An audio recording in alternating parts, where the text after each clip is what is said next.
Welcome back, everybody. I'm back with another live stream, and we are celebrating the launch of Luke issue 2, Bloody Tooth issue 2. And we are live on Kickstarter, and we'll get into that campaign here in a second. But I want to bring on stream the Nick Capone, who did one of the covers for this issue that turned out fantastic.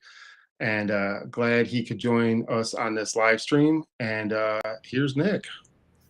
Hello. Nice hanging out with you again. As always. It's been a little while, but Yeah.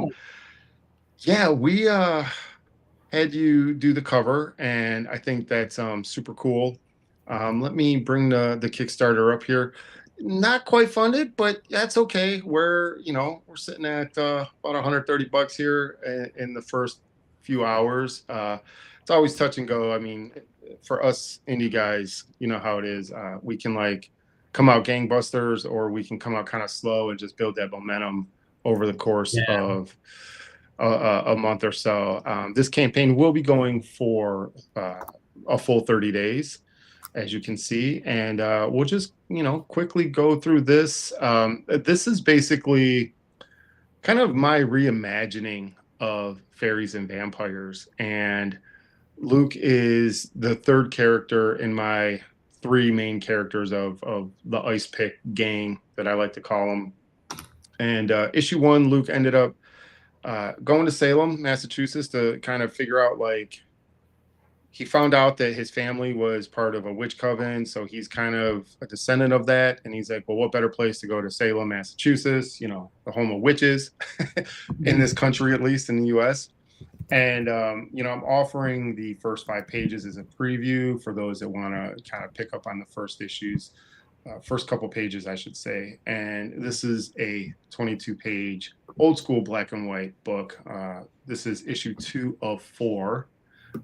Some of the interior art, and that's my cover. We have the artist Christian Navarro, who is the interior artist. I've worked with him before. I actually colored some of his artwork a few years ago. And he actually sent me, I haven't shown it yet, but he sent me another cool promo piece that, if we can get into some stretch goals here, we'll definitely release that. And this is Nick's cover, a awesome looking cover. And walk us through this, Nick. What was, I mean, I typically as a creator, as when I hire artists, I kind of give them just carte blanche, like, have fun. Here's the characters. Here's references. Here's color palettes. This is kind of what the characters are. You knew it was vampire. You knew Rose here is a fairy, and you did a really cool homage here. But I mean, walk us through the cover ideas. What were you thinking about?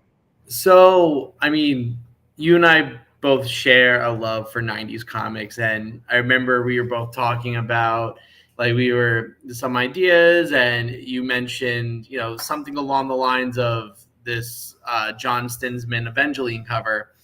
And I thought it would be, because I've never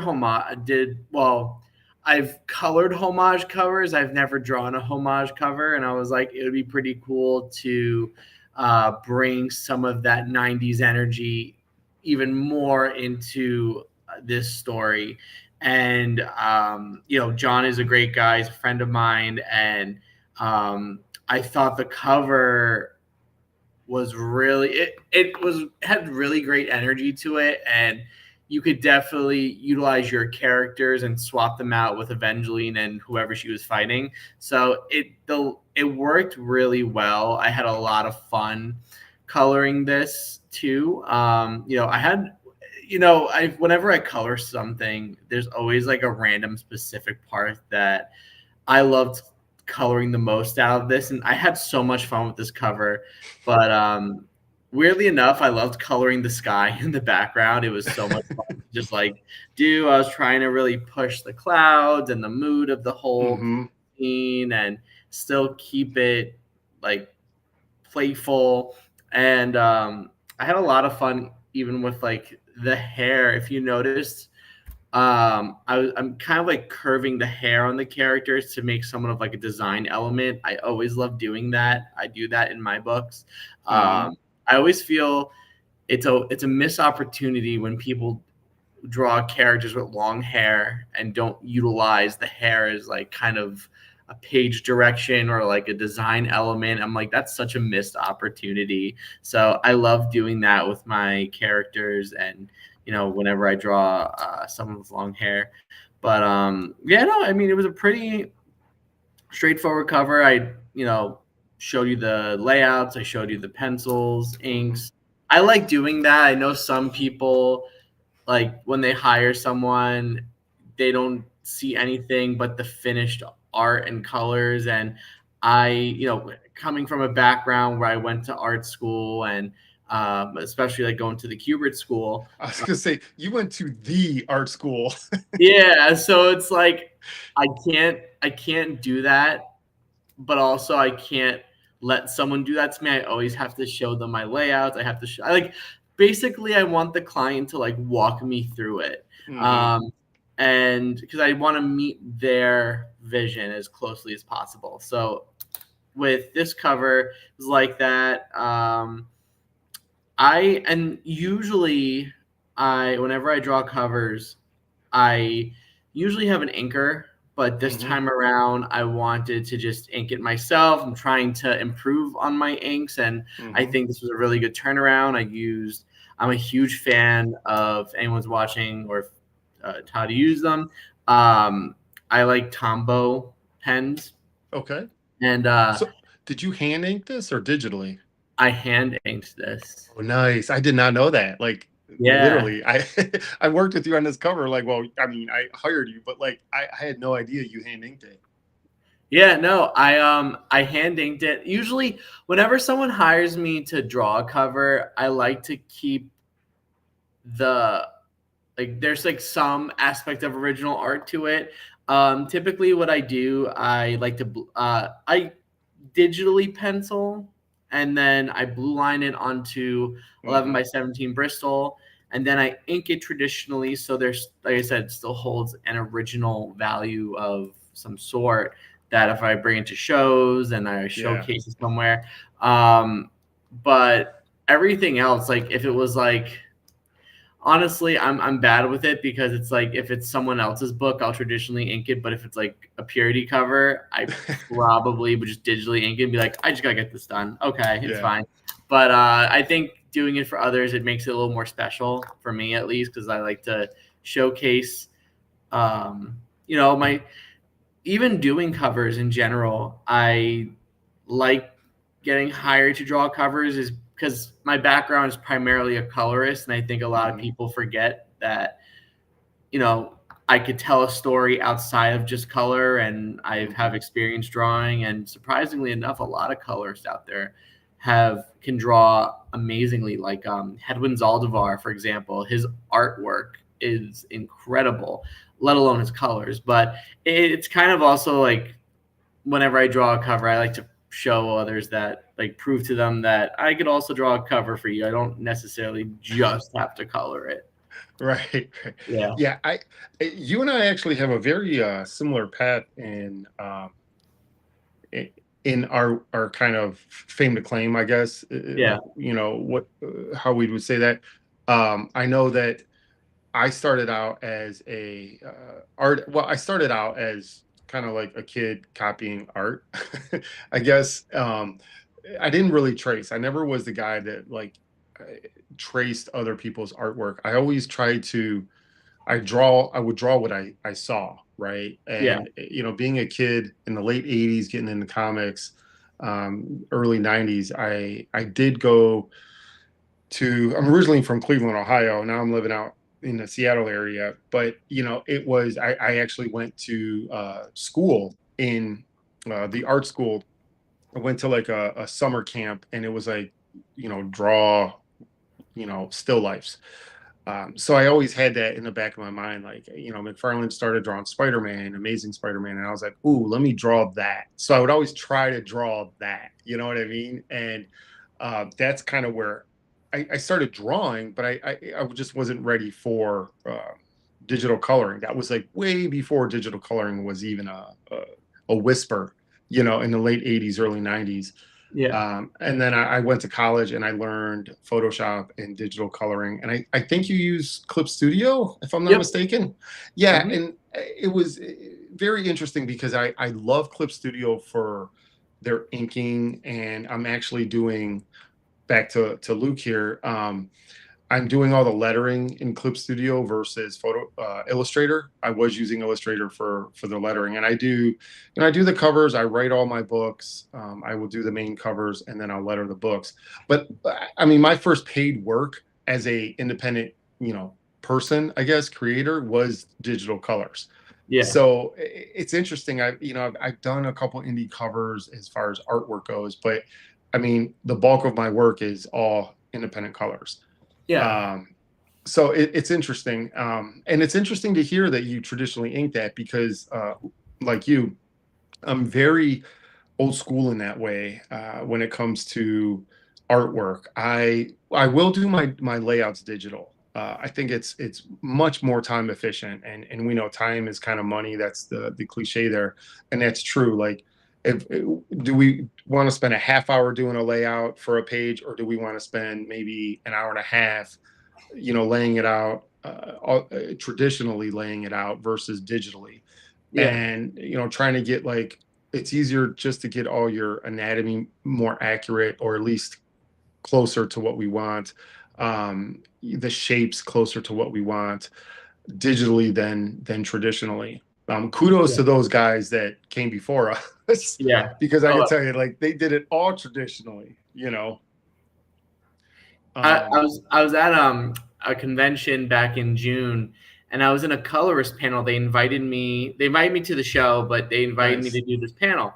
And I was sitting next to a few colorists. One of them was Neil Adams' daughter, Zila Adams, Wow. and we were talking about just how color has evolved. And she's been coloring. Obviously, she's a lot older than me, so she's Hmm. has a lot more years in the industry, but like she, I believe, started coloring back in like the late 80s, early 90s. Well, Wow. like she was still hand painting the colors on these pages, but like I think because I remember seeing the original, it was like a die chart, and it was Hmm. like the colors you get, and they'll be like, oh, Spider-Man is this red with this Yeah. blue, and like it I think that would have like made my brain explode. And I'm so happy we transitioned to digital. But Yeah. even that too, where it's like um there are a lot of color methods that are still used today that were pretty common in the late 90s and early 2000s. Like Yeah. if you've picked up, or if anyone's picked up the new Batman Hush 2, I should say. Yeah. um Alex Sinclair still colors Jim Lee stuff like it's 2002.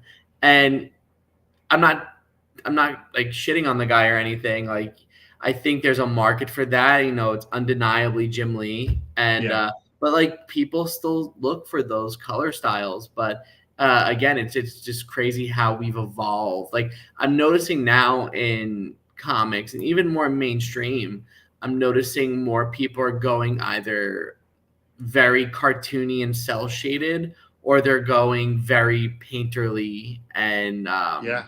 there's like there's a few in betweeners, but ultimately like it's either you go super painterly or you go super cell shaded with it. And Right. I mean, I like it, I dig it. I think a lot of the styles today that people do fit those color styles.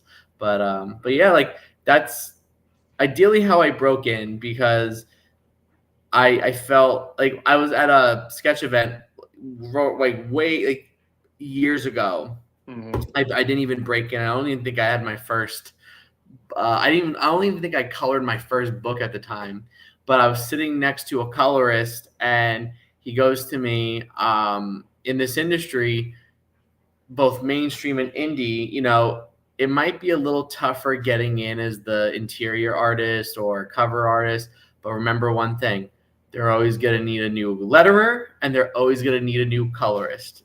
And Yeah. so he's like, if you're going to break in, go through there first and work your way up. So that's kind of like what I thought, like, my thought process was at the time. I was like, sure, I'll do that. And yeah, now we're here. Yeah, and that's interesting. I mean, we kind of go a little bit like nerding into the weeds about like you're right, and I agree. I mean, as the film industry has changed, as the comic industry has changed, I mean, that's to me like that's there's well, three things that are always going to be taxes, death, and change. you know, and as much as I love that early '90s style of art and color, and that's honestly like for me, that's where my art came from, and that's where I learned. That's who I replicated. Uh, I definitely I don't ever feel that I'm on that level of those guys because they were so unique. But you're right, like the way Alex colors Jim Lee, like I think that's what we're used to seeing. And if we were to see like Jim Lee, his artwork being colored a slightly different way, we might kind of like almost be turned off where it's like, oh, that's not, Yeah. our brain breaks to Yeah. see that. I think a few instances where it works is, um, and first of all, I say this as a big Rob Liefeld apologist. I like Rob Liefeld. I'm very Guilty. proud. And the colorist he's been using the past like 5 or so years Hmm. with Deadpool, he's a little more painterly with his stuff. Yeah, It not a actually huge fan. really, I thought it Yeah. works really well with his stuff. Like, I, I honestly That's think it hides some of Rob's mistakes a little better. yeah. I it's again, it's just not what I'm familiar with, right? Yeah, I think as far as art goes, I think it looks good, honestly. Like yeah, I think it's cool looking art, and I've said this to people when I'm at conventions. You get a lot of fans, and come up to you and they'll just strike a conversation, and we sometimes go into weeds about like random things. But for me, doing art is all about it being cool. It yeah, doesn't have to be always anatomically correct. It doesn't always have to be your color theory or you know everything doesn't have to be 100% accurate. But for me, if it has that cool factor, I'll excuse a lot of those maybe flaws. yeah, And Layfield's artwork is absolutely like I can't say how much his artwork not only influenced me, but is also cool. Like it just stands out. And yeah, for me, it was like, how can I get my art to do that? So, it's unique, it's different. I'm used to the '90s style of coloring, and that's what I kind of try to gravitate towards. yeah, uh, but and that's really where my love for comics came, and my creation of Ice Pick, Annabelle, and now Luke. yeah. um, so it's just a matter of what are we comfortable with, what's the sign of the times. And I also, when I mentioned I was doing my layouts digitally, I do print those layouts out on just normal 11 by 17 paper, and then I will light table those layouts for pencils. And then I do all my finishing pencils. I do a few passes of my pencils, and then I scan those in, blue line them, print those out for inks. So whenever, like for every book that I've ever done, I typically will always have a pencil, like an original art pencil and Yeah. original art inks. And Yeah. uncoincidentally, kind of segueing into back to the campaign here, which I do love this cover. And you're right, John was one of those guys that hugely influenced me as well when he came onto the scene with Evangeline. We're doing Virgin covers for all three of the covers here, which I'm a Beautiful. huge fan of Virgin covers. And this is some of the interior pages. And I think when I first kind of approached Christian to do the artwork, it took me a little while to remember that I actually worked with him before. But going to his Instagram profile, I realized how dynamic it was. Just striking the black and white. It was very dynamic in how he portrayed scenes Yeah. and just characters. So I mean, here's some of the preview pages. We get a What little I'm violent. what I really like about his stuff too, and even though stylistically it's the complete opposite of the artist I'm about to say, Yeah. but composition wise, I'm getting a lot of like Love and Rockets and Jaime Hernandez vibes, but in the Yeah. best way. I really like how this artist frames everything. Like if you look at that third panel, um, the characters looking at those two guys, but it's bringing the focal point. I know this is gonna sound very studious, but like it's allowing the reader to look what she's seeing, but also by her taking up a quarter of that panel, you're framing the two other guys, and that's I just love that composition. So what I'm seeing with this artist is that he's really good at like framing elements. Mhm. I Yeah. really love. I'm a sucker for that Yeah. in comics and like Love and Rockets. Like Jaime Hernandez is a master at that. But I really love and appreciate that this artist is doing that because I've seen it in the wild. A lot of indie books, a lot of the artists have no, and like I'm not trying to be a dick about it, but like I feel like a lot of artists out there, they have such beautiful art, but the compositions are just awful.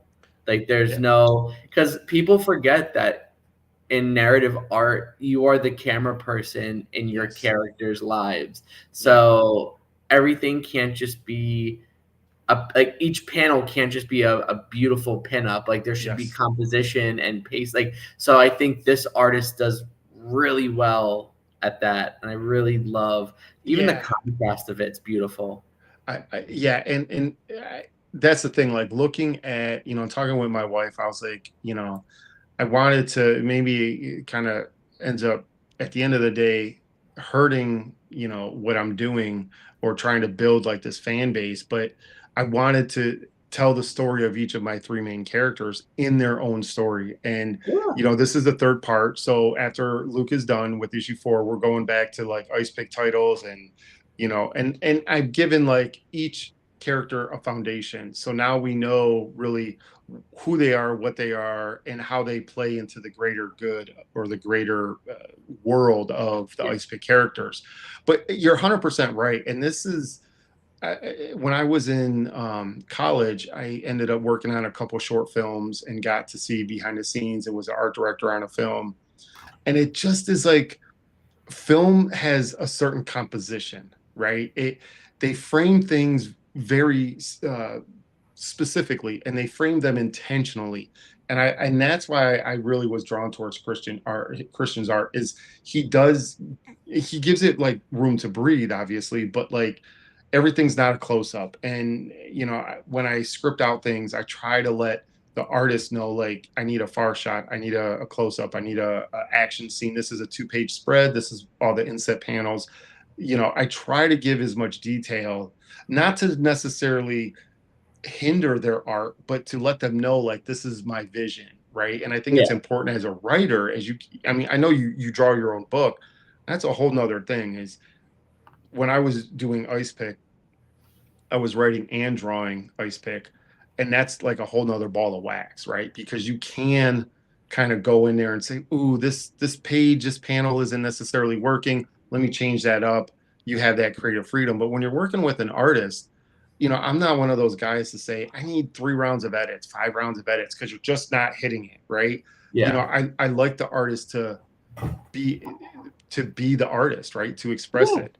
I And think also it comes down to I'm the same way. Like if there's something like blatantly wrong, like maybe if like the yeah, hand is like clearly messed up or something, or yeah, a character that's supposed to be in the panel is not in the panel, yeah, then I'll say something. But at the end of the day, it's true. It's like you hired that artist for a reason because you know that they're capable of doing a great job on these. right. So it's you got to let the artist be the artist. I remember in my third year at Kubert School, I had Adam Kubert as an instructor, and Adam gave us the Killing Joke assignment. So he gave us the actual script from Alan Moore, and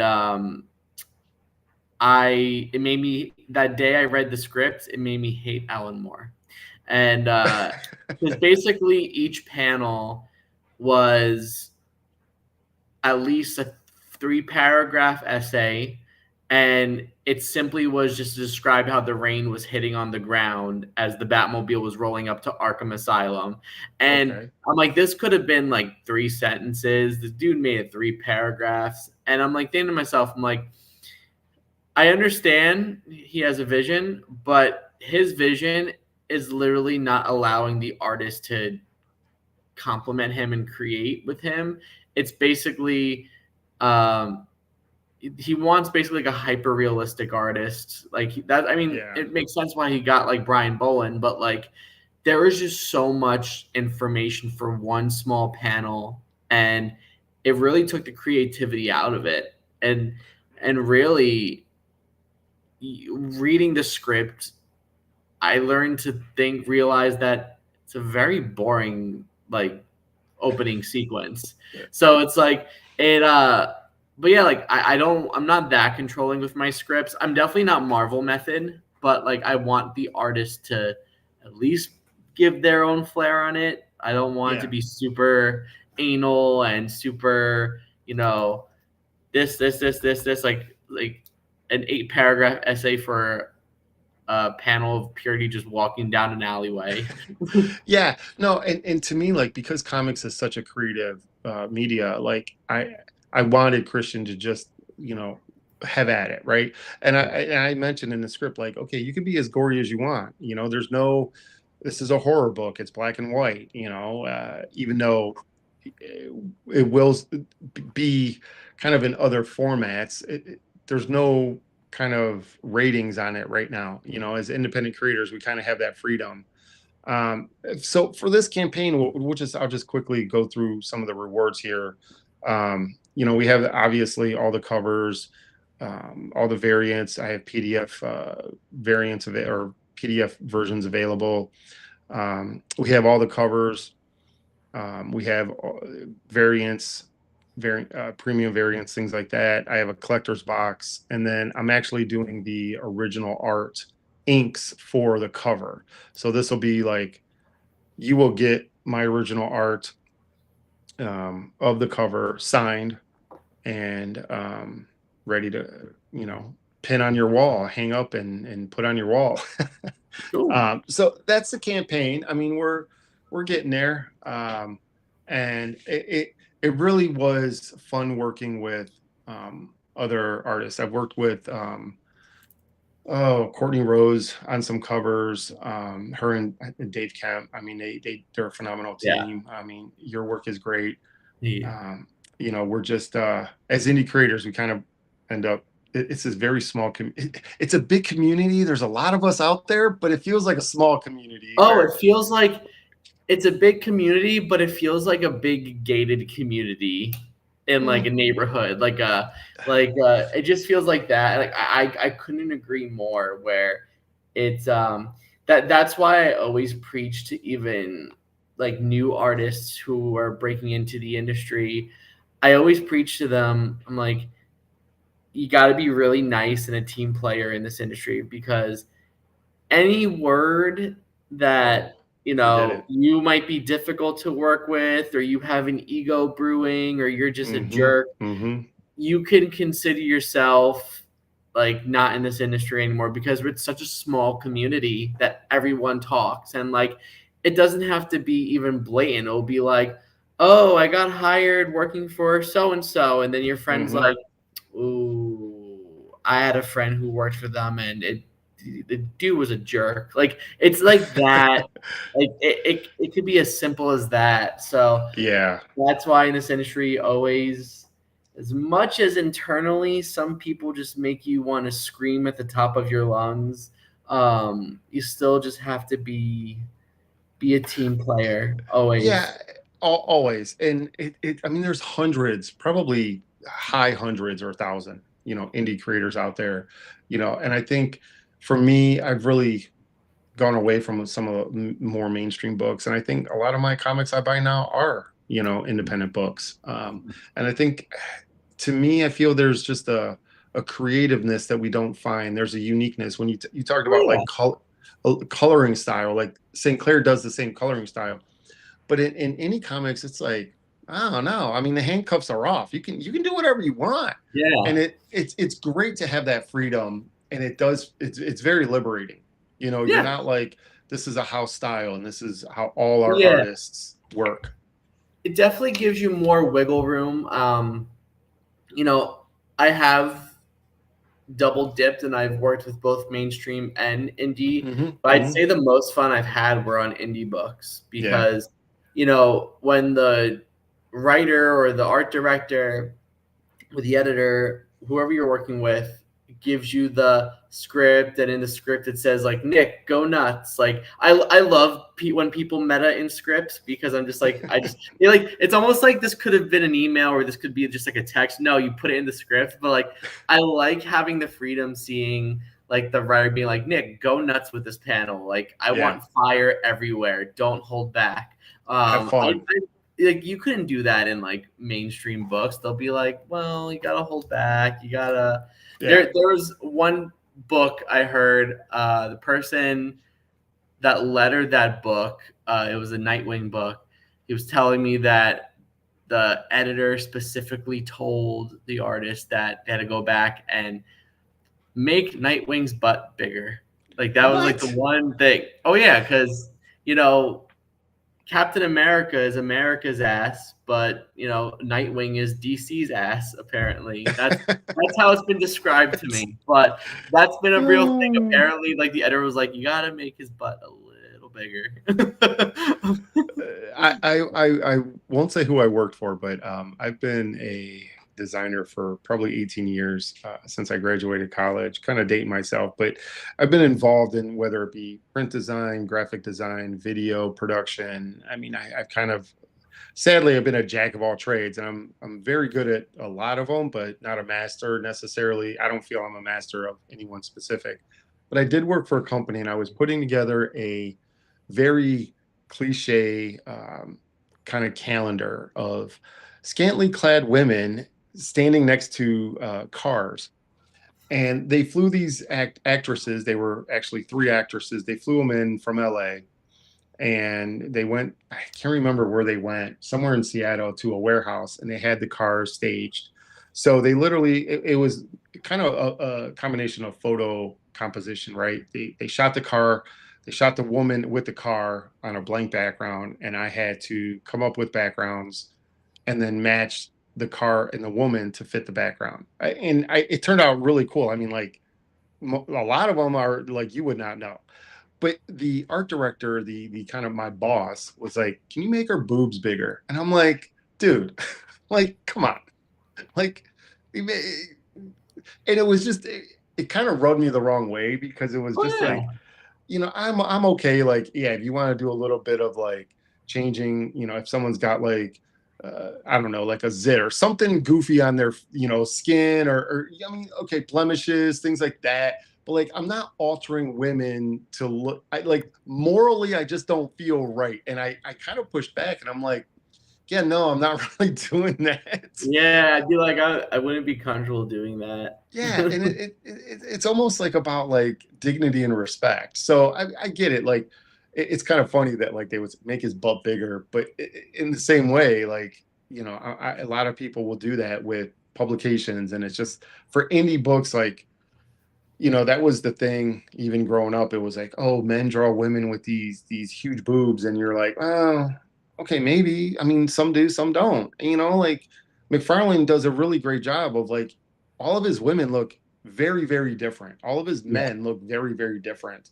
And again, him being another huge influence, that's what I try to do, right? I mean, I only have a few main characters, so yes, they typically look the same, but generally speaking, I try to make everybody look different. yeah. um, Speaking of indie books and your book, we Nick has the pre-launch going for his book Purity Number 4, and I can say that I've really quite enjoyed all the issues up to this point. Um, but yeah, feel free to dive in and tell us Purity, what she's So about. yeah, so Purity ultimately is two different things. Purity is my love letter to 90s comics. And then this is more of a self-realization thing, but it's also a interesting spoof off of the Adam Sandler movie Little Nicky. Okay. And then I've learned to realize that about 2 issues in, I was like, this is basically Little Nicky almost. Um, but ultimately, yeah, it's my love letter to the '90s. You know, growing up, like my first book, I actually looked at the comic shop today because it's in a trade paperback now. But the first comic I ever picked up was Catwoman number 12, and by Jim Ballant from the Yeah. '90s, and that was like my gateway into looking at his tarot stuff, and Hmm. obviously Lady Death, and all those other bad girl books from the '90s. But I was always very captivated by them because it was a beautiful balance of having an empowering female figure that exemplifies both strength, sexuality, Hmm. um, you know, all these different topics, that all these different archetypes into one. Like ultimately, I just liked how badass these female characters were. So I grew up reading them, and then in high school, I designed a character that would later become Purity. But I wanted to make my own, and so that's like fast forward, like her conception was in like 2008 2009, and then it wasn't until 2022 where I wanted to redesign and make her into something. So that's Purity, and it's basically a tale of revenge and a character trying to redeem herself into heaven. She was damned by her sister, who was a witch, to the underworld back in the Salem witch trials, and ultimately, after being enslaved for like 400 years in the underworld, she wanted to seek revenge and wanted to earn her spot into heaven, and where she rightfully deserved. And she escapes the underworld and freezes the gates in the process. And this pisses Satan off because no new souls can come in. So she sends bounty hunters up to retrieve Purity. Purity wakes up in the mortal world again, and it's not like the 1600s where she was left off. It is now Salem 2092, so it's a new era of the world, and her sister's still alive, and she's a big celebrity of a coffee company. It's called Miss Adams Coffee Company, and um, we're getting really into the nooks and crannies of what's the kind of paranormal devious plan behind this coffee company, which we'll talk more about in issue 4. But yeah, it's been a fun ride so far. We're 4 issues in. I have one page left to pencil, and then everything's off to my inker. I wanted to be on top of it this time around because I have other titles I'm going to be unveiling and launching in the new year, so I want to be ahead of schedule. Period number 4 is roughly 32 pages, so it's the biggest issue out of the 4 issues so far. And then the great part about that is uh, this campaign's launching in March. I have a few more campaigns throughout the year. I'm doing a quarterly schedule. The 2026 is a big year for Sky Maiden Studios, my company. But the last book that we launch in the new year is going to be on Halloween, and I'm happy I'm announcing this right now. It's going to be Purity Volume 1, the trade paperback. So it's going to collect all 4 issues, and it's also going to have some bonus material, never before seen material, um, and it's going to be a really great time. It's like that's like the first big win for me, is getting a trade paperback. So I already even drafted out the next arc, so issues 5 to 10, and then the final arc, which is issues 10 through 15. So it's really exciting stuff. But yeah, it's my love letter to the '90s. It's a witchy Hellion character. She calls herself the heroic Hellion. That's what I call her. That's her little nickname.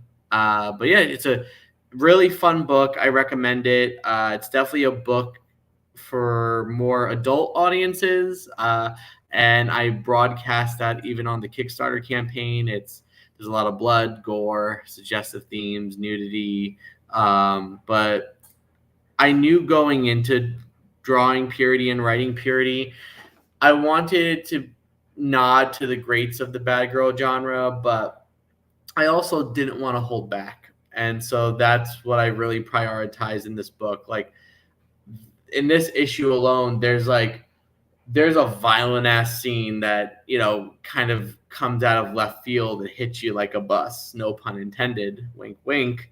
Um, but it's a really fun book. I have a really amazing team.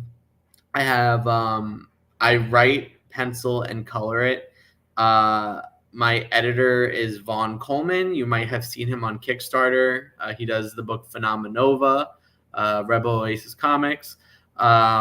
My letterer, Tori Wilkinson, she was one of my students at the Kubert School. She's since graduated. She lettered for DC. She lettered for a lot of indie books, and she also works at Essential Sequential. So she works with the reps who rep like David Finch and Arthur Adams. So if you ever go to a con, Tori's probably at the Essential booth with everyone.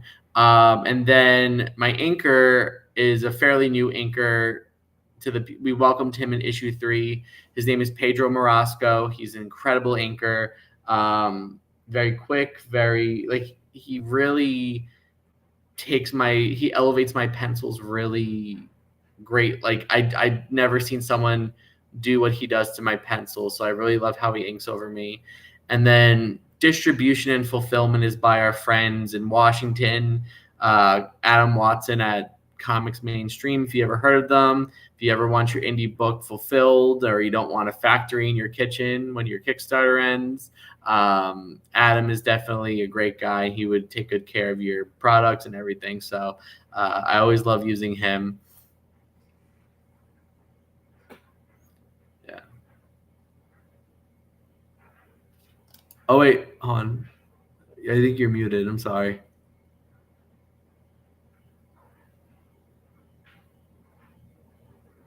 Can you hear me? Yeah, hold on. Hold on. Yeah, no, I can't hear you. Hold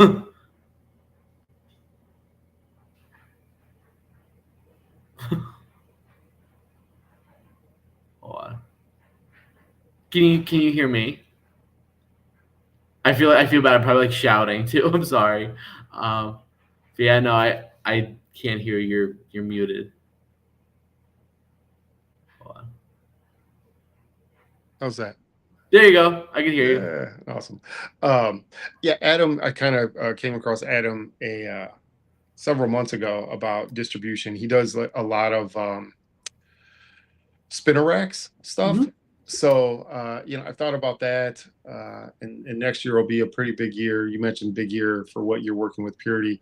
Are you looking to keep her like basically 15 issues and kind of be done? So yes and no. 15 I'm treating it kind of like Evangeline, where because Evangeline was only like 15 issues for the main series, so she'll definitely have some other adventures. But I kind of want to treat it like a Tolkien thing, where Satan is kind of like the mount of this world, like God and Satan. So it allows me to play around with different regions, different time periods, different, as long as it's, because then technically it makes it all canon. Right. So, but Purity, I have a few things up my sleeve when her series ends. Originally Purity was going to be a mini series. It was only going to be like 4 or 5 issues, but just seeing how the public reacted to her, I was like, I can't just cut it out at 5 issues. It has to be a little longer than that. But definitely I have a lot of stuff planned for that. I have next year we're launching a crossover, the first ever Purity crossover. It's with this character by Ethan Farina of Frenzy Comics called Reptilia. She's basically think of Tomb Raider, but time travel and dinosaurs, and that's Reptilia. Nice. I love this character so much. I've watched him create this character over like 5 6 years, and it's such an incredible character. He just funded on Kickstarter his whole compilation. It's a mini book actually. Where is it? Right here. I have my own copy right here. So this book is so this is who's the crossover character who's crossovering with Purity, but I know there's like a bad glare, but you could see the character. Yeah. She's awesome. Her name is Sarah Tops, Okay. and she works for this guy's like the time collector, so he's like a time god. Mm-hmm. But yeah, she's like in this issue, she's going to like Aztec time. She's going to like feudal Japan, Oh, and that's there's some cool. robots in there. And then another one too. Like I love her goggles because her goggles have reptile eyes to them. But Nice. so I really like where Ethan was going with this character. But he's drawing the interiors for issues one. It's a 4 issue miniseries. We're Mm-hmm. launching issue one. Come probably we're gonna launch it because I'm launching another book in July, so probably in August, Okay. September ish, and then Yeah. October The we're trade. launching the trade paperback. But that's a really fun character to get into. You know, I always love gassing this character up, and Ethan's an incredible person. But Reptilia, this character is a character everyone should keep their eye on. She's really Nice. great. But yeah, so I have that. It's the first ever Purity crossover. And what was really cool about it is we redesigned both characters to fit this crossover. So Mm-hmm. Purity got a really cool redesign, and yeah, it's a lot of fun. He's almost done penciling the book, and then I'm only coloring the book, but we just hired some cover artists. Okay. You know, I had not that I had to. I feel like it's like a Sky Maiden tradition where I need Courtney on one of my covers. So Courtney's doing Yeah. a cover for that, which technically too, she's doing a not safe for work version as well.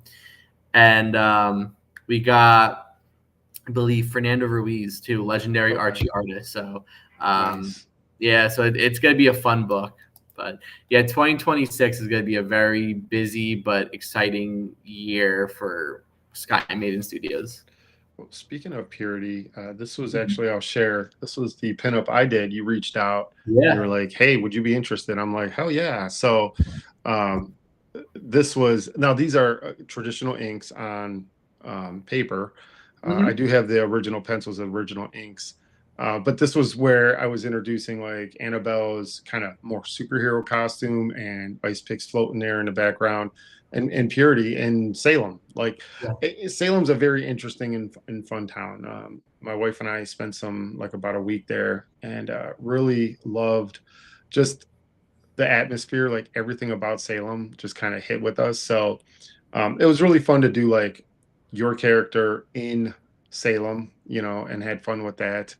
But yeah, it's for me, I think once Luke is done, it's kind of more back to, Ice Pick stories. And, I have the next one is like a ghost story where it's literally like a ghost shows up, in their bedroom. And for me, people that have watched live streams or watched any podcasts I've been on, when I talk about like influences, film is a huge influence for me doing comics. Not just we talked about framing or setting up a panel, but also the themes and certain types of movies. That's where I get a lot of inspiration from. And John Carpenter's The Thing is one of those films. Where it takes place like a couple days and it's like a very small cast. Those are some of my favorite films or TV shows, and that's every single book I've written or published has that theme. And I don't feel that I'm going to be changing that anytime soon. So it's kind of like right after the events of Luke issue 4, we jump into Annabelle and Ice Pick Adam, kind of his name's Adam, but they're chilling at their house. They finally get like their life settle down, so they think. So it's always like, you talk about what you're working on for the next year, and that's, I have that story that I'm going to be launching next year, but then there's also another one after that. Like it's like these adventures just continue, and Yeah. as you write, you start to write an adventure, or you start wrapping up an adventure. It's like, okay, what can I do next? And sometimes it's just like you'll have this random kind of idea, and it fleshes out into like a whole mini series, or Yeah. maybe it's a trade. The one thing that's really cool I'm doing with this issue is, when you mention trades, is I have the Ice Pick trade and the Annabelle trade. So Ice Pick is like the first appearance of Luke, and Annabelle, all the characters basically, and Annabelle kind of also has Luke in it. Like, all my characters show up in all the books, and because they're all friends, there's three college friends, Yeah. and so I'm offering those. Like, the Ice Pick trade is absurd. It's kind of like 100. I think it's 170 some pages. It's crazy. I Hmm. put in like a bunch of my very young and atrocious high school artwork from Ice Pick. When you kind of give a little bit of a timeline on when you created Purity, and just like getting her published and everything. Ice Pick's been kind of around since like the mid 90s for me. So Yeah. like it's and oddly enough, like once I kind of came up with the costume, like 2010 to 2010, somewhere in there, I haven't really changed anything. His costume's pretty much been the same. It was different in the 90s when I was in high school, but no one ever, unless you buy the trade, I will say, unless you buy the trade, you'll never see that Ice Pick was in a different costume.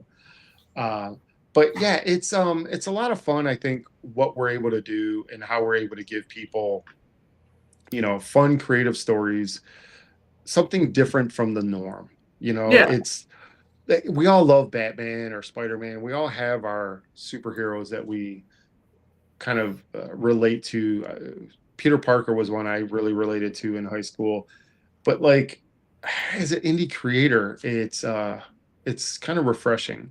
There's so many of us out there with so many different types of books. Yeah. And I think too, I think once you breach that like barrier of like creative control, Yeah. you realize that the possibilities are endless. Like, you know, as much as I love some of those mainstream characters, it's like they've been around for like 80, 90 years. Hmm. And what else can you really write about them that hasn't happened already? And I Hmm. feel DC and Marvel are both kind of hitting that point where I think they don't even know what to do with their characters. And I mean, I like the Absolute series. I think that's pretty cool.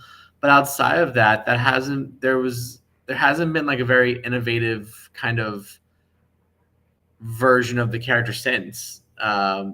Like compared to like the original, like just like the one-off shots. Like, but with indie stuff, it's endless. Like, when I initially wrote Purity, I was already thinking of like what can transpire out of this. Like, I was like, I know Satan's gonna draw some attention to people, being a sexy redhead female character. I'm Nice. like, people are gonna probably want like a mini series at least, or like something with her outside of the Hmm. world, and then Purity's sister, maybe give her a one shot. Some of like the Hellions that help. Like, there's so many different avenues now I can go with Purity. Yeah. And it's because of, realizing the amount of creative control that I have on it. So I think Right. it's always refreshing to see it like, now in the indie scene. And I think too in the world of crowdfunding, it makes it a lot more approachable and accessible to people who want to put stuff out because years ago, I mean, the 90s, it was just going shop to shop. Oh, it Rest was in peace. crazy. Rest in peace, Diamond. You either went through Diamond if Diamond allowed you to be distributed by Yeah. them, and you basically had to. It truly was a more of a cutthroat industry in the 90s Hmm. versus where it is now, where social media, crowdfunding, it's really making it more into a very lucrative business. Like, what I like about crowdfunding, for example, uh, you know, as much, and that's why I wasn't really phased by the whole diamond thing, is because it's not Diamond's first rodeo where they're pulling stuff like this, but also when you're working in like a place like Kickstarter where you know it's almost guaranteed people are going to buy your, because if the people want to buy it from you, they will, like, and you could see who's buying it and like, Yeah, are they going to return, etc. Whereas comic shops, you know people are like, "Ooh, I'm being distributed by Diamond," but at the end of the day, the shops have to order the books. If they're not right. inclined to offer your books in their stores, they're not going to buy it. Or you can't put a gun to every customer's head, being like, "You better buy this book." So I think, if anything, going to retailers, while it is great to have your book in certain retailers, I have my book in certain retailers, Yeah. it's not the end all be all of working in this industry and putting out your own books. There's all these other avenues putting out Yeah, your book. it's having your kind of like iron in as many fires as possible, right? And Yeah. as a independent artist, as an independent creator, Mhm. it's that type of thing. And you bring up like how it was in the 90s. It was extremely difficult. Like I've been turned down by Diamond. Well, not personally. I worked with a writer who was submitting to Diamond. I was a colorist. He got turned down, but this was like two or three different books, and they were vampire books. They were teen books like X-Men. They were supernatural. I think there's a market for that. But this was, gosh, maybe 15 years ago by now. I mean, this was a while ago before Kickstarter really started to like become what it is today, was anywhere near what it is today. So we do have that luxury. And I tell fans all the time, like, they come up at shows and how do you do this? And it's like, well, you just literally have to do it.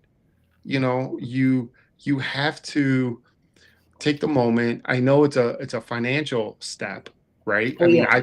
I pay all my artists. I know you do, and that's the responsible business side of it. But it's if you want to do this, okay, save your money and just every day work towards something. Try to build another page of the script or draw that one more panel, get that design finished. It's so much more accessible today than ever Yeah. before. From a business standpoint, because like I know there are people, and there's nothing wrong with it, but there are still people out there who do crowdfund books that I've noticed that their business model is this Kickstarter funds the entire project and Hmm. everything into, but honestly, you're seeing a lot more people investing and then making their money back on crowdfunding. You know, that's, you invest to gain back, or you invest, Right. you put money into it to eventually, and I think that's an interesting thing to kind of dive into. But what you're saying is true. It's like it's become so accessible, like even with financial restraints or not, it's still very accessible Yeah. to put out your stuff. Even if you make a comic and you put it through like um, what, Comixology, or Hmm. Drive Through RPG, or Drive Through Comics, or whatever they call it these days. Like, you could offer your digital comics, still, and just that's really good, supplementary income, passive income, whatever you want to call it, primary income. You could just, there's so many ways, and you're in the world where people love web comics. You're in the world where people prefer digital comics as a medium.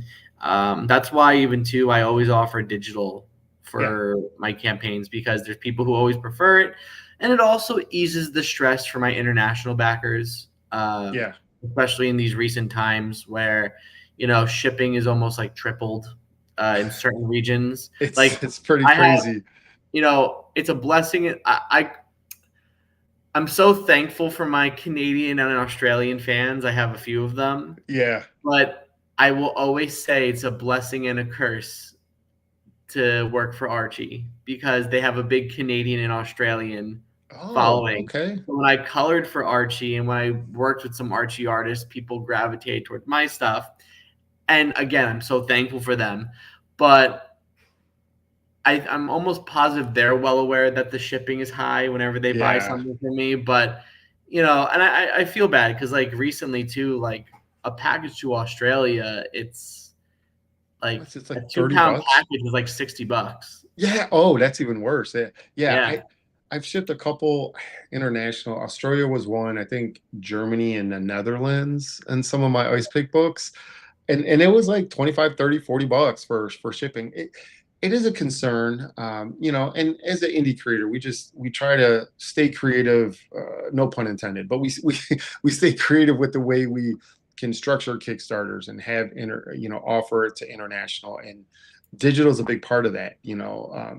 Having our books in multiple places for whatever people, how they digest their media. Yeah. It's important. um but yeah, we'll take. I mean, Nick has a Purity #4 in pre-launch, so I would, for those watching or those interested, it's a super fun story. I've read the first 3 issues, looking forward to issue 4. I do kind of, not to go down a rabbit hole, but you brought up like the heaven and hell type of stuff and a little bit of the religious undertones. Growing up in the church, like I kind of have that in my books as well, and I find it a fascinating topic to just write about. So it was kind of cool to read Purity and just the direction you're taking that character, and everything going on with that. And we also have, reason for the live stream is we have Luke here. We're still sitting at 129. So any support on that is appreciated. Lots of cool covers. We have Nick's cover, which is super cool, and a version of that. So which is just, I don't know, I always gravitated towards those virgin covers, like in the '90s. Like if I can find one, I was picking it Yeah. up. I wasn't. It Yeah. was just, that was my thing. I recently dove into virgin covers because so many people were asking me because the first two campaigns I was so reluctant to offer Mm. virgins because I'm like, part of me felt that virgin covers felt unfinished to a certain degree. Like it almost felt like a printing error not seeing that trade Oh, dress. okay. But then I learned to like them. So I Okay. offer them in like later campaigns. But I used to have a hatred for them, but then I once I understood, and I even bought virgin variants like in recent times. Like I'm like, okay, now I get it. Now it just like randomly clicked in my brain. I'm like, yeah, I like virgin variants now. Yeah, as a guy who, as an artist, it was always like nice to see the artwork without any copy text. Just Yeah. like, it's kind of like a print, right? It's just the art, and I'm just an odd sucker for that. I Growing up in the '90s, you had all these super cool variant covers, the embossed covers, the cutout covers, just the wild wackiness of the comic scene in the '90s was something that we haven't really gotten close to being the same way. But that's why I kind of like when Kickstarter gives us that opportunity. You even touched on distribution within comic shops. That's something that I'm actually looking to get into more next year, which will be nice. And I will say, for those watching on this live stream, um, I am launching. Dark Space Studios is also, we're kind of one and the same here, but I will be launching a new podcast series, and it's Oh, going to be called the Inkwell Podcast. I already have a guest scheduled for next week, and the goal really of this podcast is to interview creatives. So yourself, you're always welcome to come on. thank you. I will be doing these podcasts as a very informal we'll have some questions, but it's also more about the creator. It's about giving them space to talk about what they do, maybe processes, tools that they use, how they claim to fame, how they got to where they're at. And it's not just really limited. I don't want to limit it to indie comic book creators necessarily, but I want it to be writers, potentially sculptors, painters, all the creative people, maybe even musicians, on some level. I think it's, as a creative person myself, I think we all have a story to tell.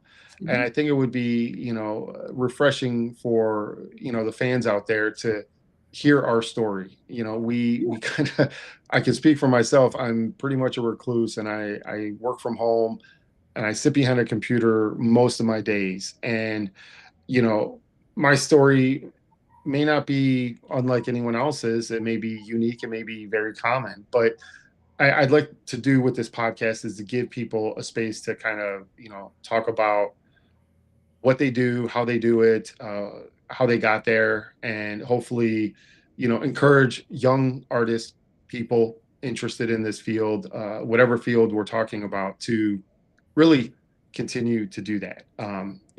It's always important to support young, fresh talent. I know when I was a kid, I definitely had the support of friends and family to keep drawing, keep being creative, um, in whatever way capacity I could at that time. So be on the lookout. We'll be doing the Inkwell podcast.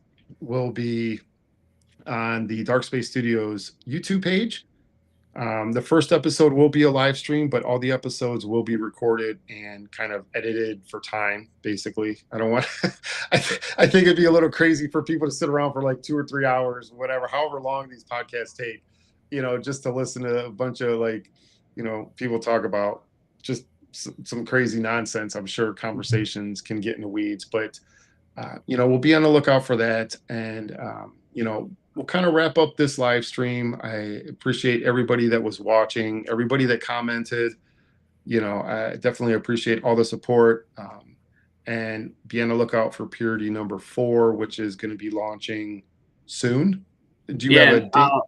March. We're aiming till early to mid March in Okay. 2020. So there's still time, but yeah, like it's gonna be in the beginning of the year. Okay. And I can say I love that story.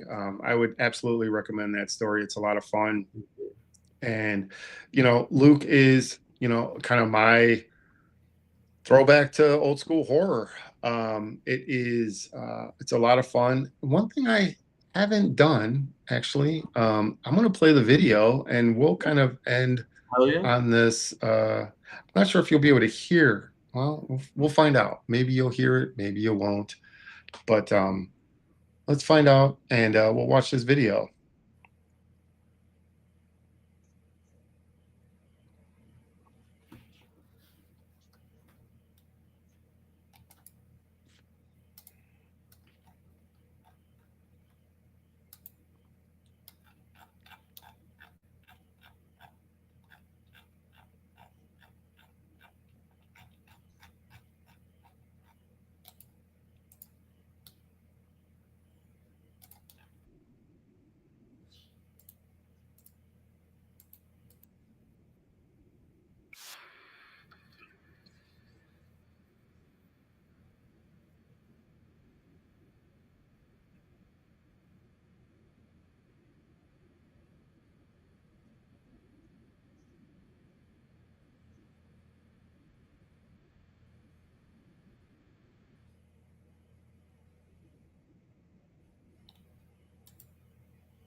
Yeah, so that was a video. Hopefully, it wasn't a total train wreck and you could hear it. I, I, I honestly I couldn't hear or see it, but I just Oh, watched it like in another window. Like oh, I opened it on the it looks beautiful, man. How'd you make that video?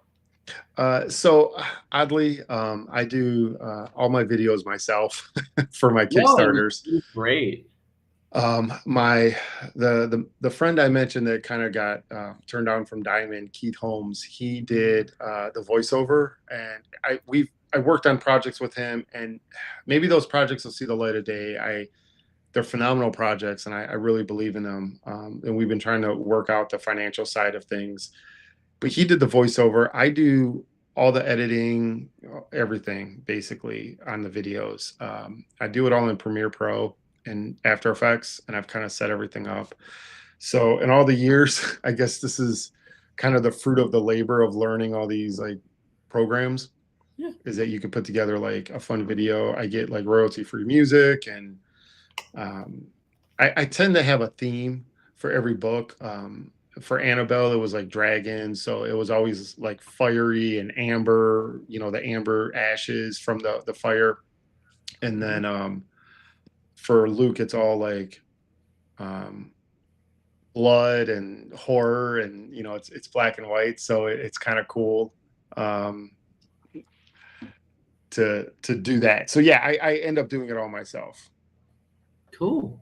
Right? No, like I might hire you to do one of my purity videos because I need like that's one thing I want to get into starting maybe like issue 5, maybe issue Okay. 4. We'll see because there's still time, but like Yeah. I would love to do a video. I know that brings in more engagement, so Hmm. I want to Hmm. see that. Like I was like shopping around, like even hiring like a voice actor to voice Hmm. purity, just like do like a monologue in the like I don't know, just like stuff like that. But it's definitely something that's been on my radar. But yeah, no, it looks great, man. Like I definitely, Thanks.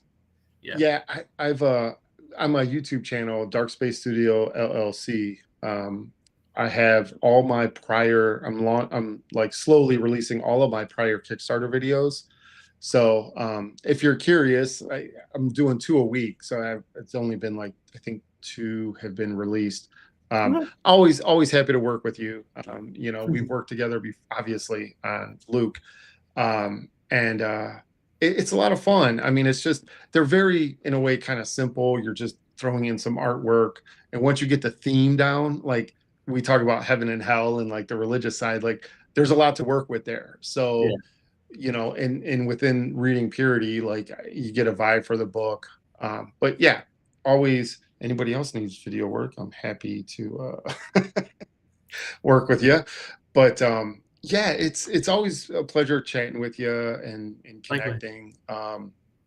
You know, I wish the best for Purity 4. I'm sure that's going to be another great campaign.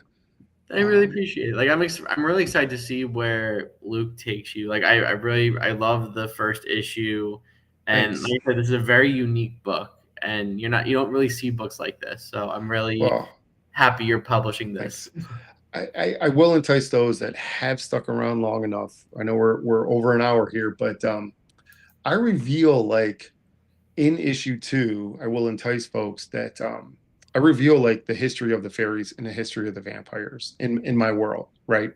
And it's not what you think. It's not very traditional. So it's definitely enticing readers. You can always pick up issue 1. Is there's a like a catch up reward, but fairies, vampires, all supernatural creatures, humans, they were all kind of created around the same time. And I explain actually why the vampires are so bloodthirsty and vicious in my world, right? And I explain like what's the fairies' role. Like, Yeah. the vampires are hunting Luke. He doesn't know why, and the fairies are protecting Luke, and he doesn't know why. So I kind of explain all that in this issue. So it's always nice to hear kind words when you do stuff. But Mhm. yeah, I think we'll wrap this up, and we'll hope for successful campaigns and many more to come, and hopefully we can continue doing this as long as we want to. you know Absolutely. Right. and I appreciate you hanging out with me for a little Of while. course. I appreciate you for having me. All right, well, thanks everybody for watching. If Welcome, you everyone. haven't, check it out. Go check out Purity number 4. We got Luke issue 2 live on Kickstarter, and we'll catch you on the next live stream. Bye, guys.